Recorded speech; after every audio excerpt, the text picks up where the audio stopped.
यानंतर एक ब्रेकिंग बातमी येते रायगडमधून। रेल्वेच्या धडकेनं 3 कामगारांचा मृत्यू झालेला आहे। पेण जवळच्या इथे हा रेल्वे ट्रॅकचं काम सुरू असतानाच रेल्वेच्या धडकेनं हे 3 कामगार जे आहेत हे जागीच ठार झालेले आहेत। घटनास्थळी पोलीस देखील दाखल झालेले आहेत। रेल्वेच्या धडकेनं 3 कामगारांचा मृत्यू झाल्यामुळे यावेळेस हळहळ व्यक्त होते। महबूब जमादार आमचे प्रतिनिधी यावेळेस आपल्याबरोबर फोन लाईनवरून जोडले गेलेले आहेत। महबूब, आपण बघतोय अतिशय धक्कादायक अशी ही बातमी, काय अधिकची माहिती?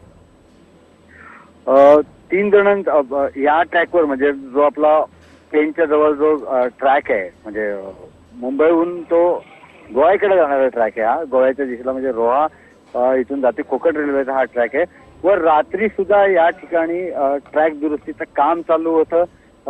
त्यांना कुठलीही सुरक्षा नव्हती या कामगारांना।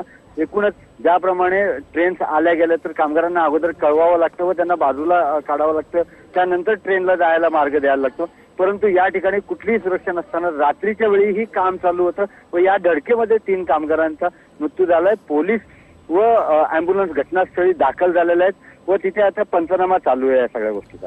बिलकुल, धन्यवाद महबूब, तुम्ही दिलेल्या सविस्तर माहितीसाठी। कुठल्याही सुरक्षेच्या उपाययोजना या ठिकाणी नव्हत्या आणि म्हणूनच या कामगारांचा मृत्यू झालाय असं देखील आता यावेळेस आपल्या प्रतिनिधीने सांगितलंय।